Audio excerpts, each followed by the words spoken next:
Bismillahirrahmanirrahim. Assalamualaikum warahmatullahi wabarakatuh.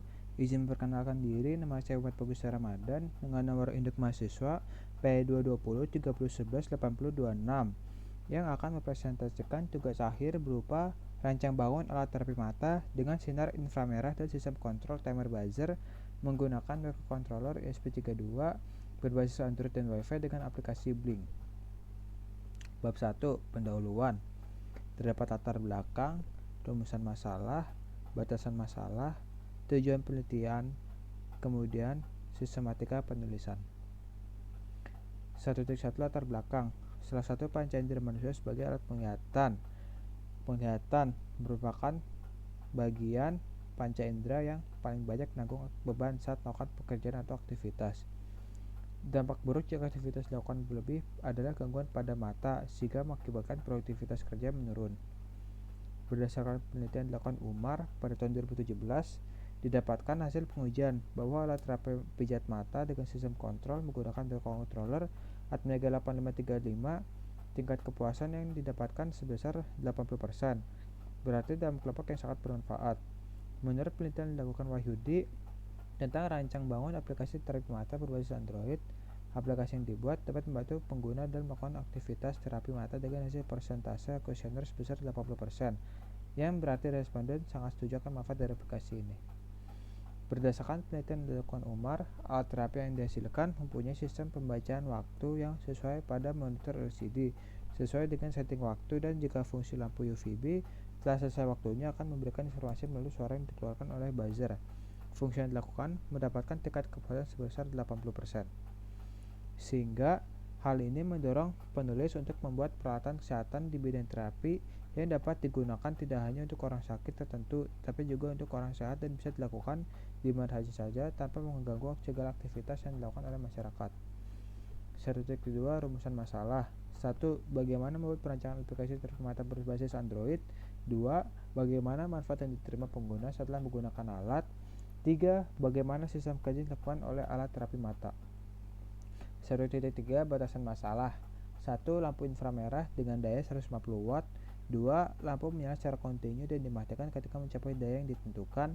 3. Objek terapi berada di sekitar mata. 4. Daya menggunakan baterai 3,6 volt. 5. Kendali modul menggunakan ESP32 dan aplikasi Blink. Lalu yang keenam, perangkat lunak digunakan minimal Android Lollipop. 1.4 Tujuan dibuatnya rancang bangun alat terapi mata dengan sinar inframerah dan sistem kontrol timer buzzer menggunakan microcontroller ESP32 berbasis Android dan Wi-Fi dengan aplikasi Blink. Lalu tujuan khusus: 1. Membuat rangkaian perangkat lunak Android sebagai pengendali modul. Membuat rangkaian buzzer digunakan sebagai alarm apabila proses terapi selesai. Yang ketiga, membuat aplikasi Blink sebagai kontrol pada alat. Yang keempat, melakukan kalibrasi dengan menggunakan alat pembanding atau stopwatch. Lalu yang kelima, menjadikan Wi-Fi sebagai penghubung antara modul dengan Blink. 1.5 Sistematika penulisan. Bab 1 terdapat pendahuluan. Bab 2 terdapat tinjauan pustaka. Bab 3 terdapat metodologi penelitian. Bab 4 terdapat hasil pembahasan. Kemudian bab 5 terdapat kesimpulan dan saran. Bab 2 tinjauan pustaka. Terdapat kerangka teori yang mencakup 1. Mata, 2. Inframerah, 3. Buzzer, 4. ESP32, lalu kelima aplikasi Blink. Bab 3 metodologi penelitian. Terdapat desain penelitian, kemudian ada alur penelitian, kemudian terdapat spesifikasi alat, kemudian terdapat blok diagram, kemudian ada perencanaan dan implementasi, kemudian ada metode pengambilan data dan metode analisis data. Desain penelitian. Penelitian ini menggunakan metode rancang bangun. Rancang bangun merupakan kegiatan menerjemahkan hasil analisa ke dalam bentuk paket perangkat lunak untuk kemudian menciptakan sebuah sistem atau membagi sistem yang sudah ada. Alur penelitian. Pada alur penelitian yang saya lakukan terdapat tahap persiapan yang nantinya setelah matang dilakukannya tahap perancangan. Tahap perancangan diberi jadwal, ada hardware dan software. Ketika keduanya sudah beres, kemudian dilakukannya proses pembuatan. Setelah proses pembuatan, setelah kita jalankan alat tersebut, lalu kita lakukan pengujian alat. Setelah kita melakukan pengujian alat, kita lakukan kembali analisis data. Apakah data yang kita lakukan pada saat pengujian itu sesuai atau tidak? Jika tidak, kita lakukan pengujian ulang. Jika sudah sesuai, alat tersebut sudah siap untuk dipakai. 3.3 spesifikasi alat. Yang pertama ada baterai, yaitu 3,6 volt DC. Yang kedua ada tampilan handphone berbasis Android. Yang ketiga ada kontrol, yaitu berupa USB 3.2. Yang keempat terdapat sensor suhu, yaitu di atas 11. Lalu yang kelima terdapat modul timer yang berupa switch relay. 3.4 blok diagram. Pada blok diagram terdapat timer, start, reset yang akan diteruskan ke SP32, kemudian keluar kepada blink, kemudian menjadi tampilan pada handphone.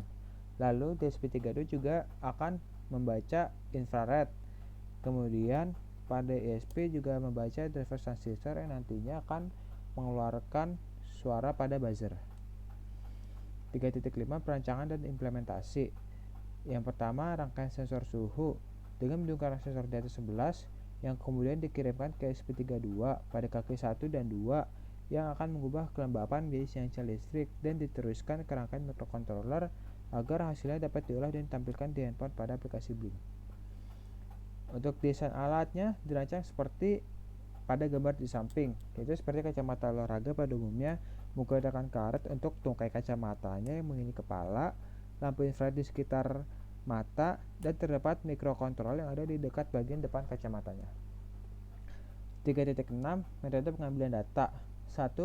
Menyiapkan stopwatch sebagai acuan untuk menyamakan durasi pada alat yang sebenarnya dan termohygrometer sebagai acuan untuk menyamakan suhu pada alat yang sebenarnya. Lalu kedua, menyalakan alat dengan menekan tombol power. 3. Mengatur durasi waktu yang diinginkan pada saat dilakukannya terapi.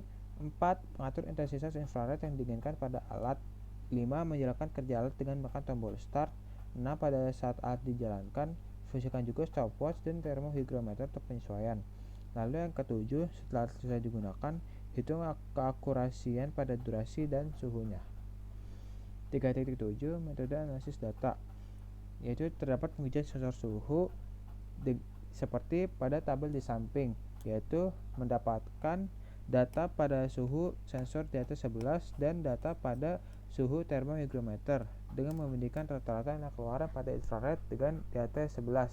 Lalu yang kedua, terdapat pengujian timer, yaitu dengan menghitung waktu pada timer yang terdapat pada alat tersebut dan menghitung waktu dengan stopwatch yang telah kita hitung, kemudian didapatkan waktu rata-ratanya.